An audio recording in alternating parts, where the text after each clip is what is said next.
temps, on fait que d'arriver. On fait que d'entrer en piste. Le Real Madrid vient officiellement de jouer un match amical en Soum Soum sans que personne le sache. D'où vous pouvez d'ailleurs apercevoir le numéro 10 de Mbappé.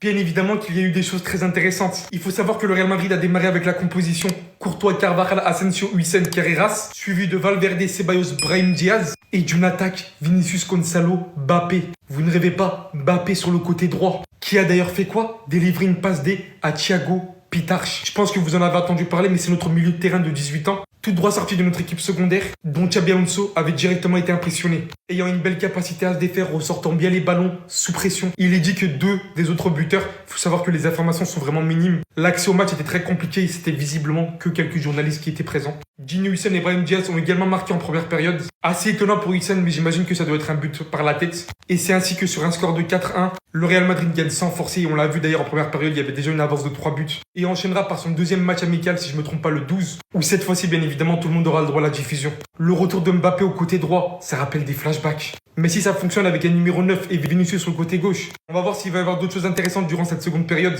Mais là, c'est déjà... Victoire 4-1 pour le Real Madrid dans ce premier match d'entraînement face à Leganés aujourd'hui. Ça s'est déroulé ce matin et je te résume ce qui s'est passé. Tout d'abord, voici la composition. Le Real Madrid a joué dans un genre de 4-3-3.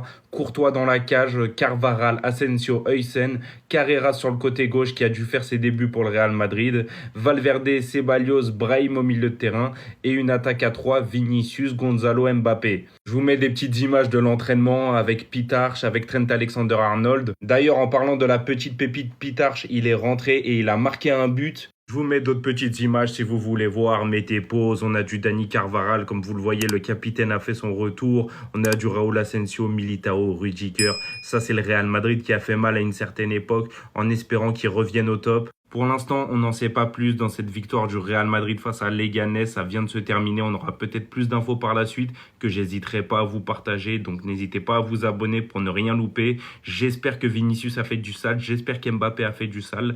Le Real doit revenir au top. Victoire 4-1 du Real Madrid face à Leganés.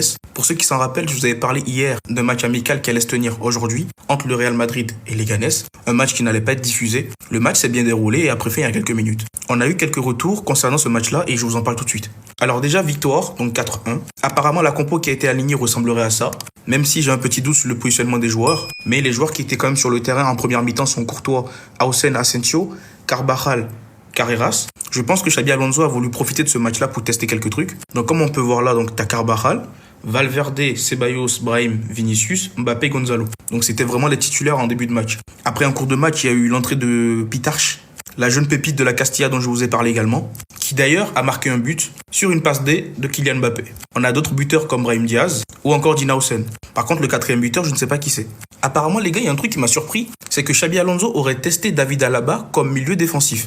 Après, ça peut choquer plusieurs personnes, mais c'est un poste auquel il a déjà joué quand il était au Bayern. Donc ça ne m'étonnerait pas. En plus, un match amical, c'est l'occasion de tester plusieurs choses. Comme par exemple le retour de Carvajal pour voir s'il est en jambes. Asensio a joué du coup la première mi-temps, ça prouve que bon voilà, il faut retester des trucs. Alaba, milieu défensif pour revoir si voilà, il peut être utile à ce poste-là ou pas. Gonzalo, Garcia, Vinicius et Kylian Mbappé ont été alignés tous les trois aussi, donc c'est pour tester, pour voir ce que ça peut donner. Mais sinon, voilà un petit résumé de la rencontre. Par contre, soyez rassurés, le prochain match amical sera bel et bien diffusé et sera diffusé sur la chaîne YouTube du Real Madrid, donc Real Madrid TV. Et je vous le rappelle les gars, pour ceux qui ont l'habitude maintenant, je vais commenter le match en live TikTok. Donc les gars, n'hésitez pas à vous abonner aussi. Ils sont en train de devenir fous les gars. Regardez, ils ne s'arrêtent pas de s'entraîner les gars. Non, c'est trop. Entraînement le matin, entraînement l'après-midi. Les gars, c'est ça être professionnel. Regardez Kylian, il a envie de pleurer là. Ils sont en train de se dire, mais ce coach il est fou. Non, il est pas fou les gars.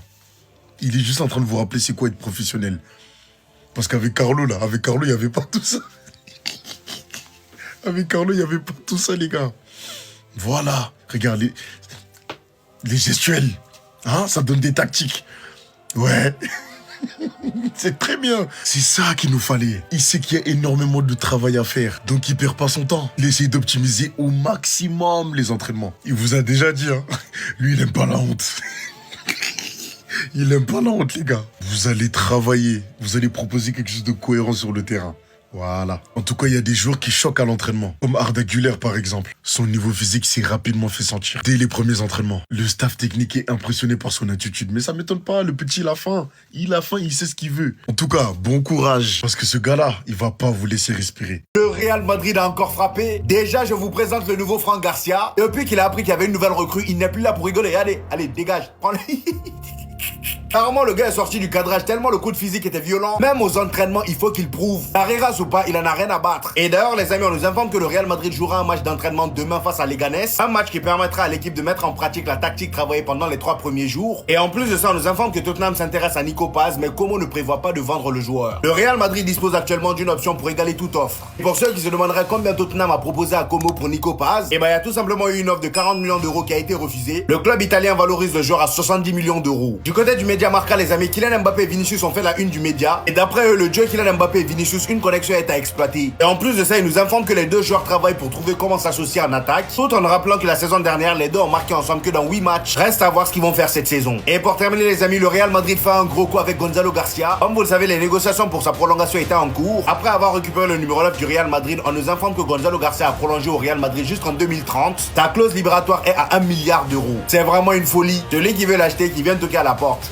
On va mettre les choses au clair tout de suite. Lamine Yamal, c'est pas Messi, c'est pas Iniesta, c'est pas Ronaldinho. C'est juste un gamin de 17 ans qu'on traite comme un ballon d'or. Il a fait quoi concrètement? Une ou deux fulgurances, des dribbles au coin de la ligne, et c'est tout. Mais parce qu'il est jeune, on lui pardonne tout. Le mec joue comme un titulaire en sélection, et personne ose critiquer. Même quand il disparaît dans un match entier. Comparez-le à Rodrigo, Musiala ou même Cole Palmer. Ces mecs-là ont des stats, des responsabilités, des matchs clutch. Yamal, il a quoi? Une belle conduite de balle et une image bien marketée. Faut arrêter. Et parlons de la hype. Il est devenu intouchable. T'oses le critiquer, t'es un rageux. Pourtant, même Messi à 17 ans, il plantait déjà. Et lui, il a même pas mis 5 buts en pro. Il a du potentiel? Oui, mais du potentiel, il y en a des milliers. La vérité, c'est que le monde du foot est en manque de Messi, alors il se jette sur le premier gaucher technique venu. C'est triste, mais c'est réel. Yamal est bon, mais pour l'instant, il est surcoté. Et vous le savez très bien,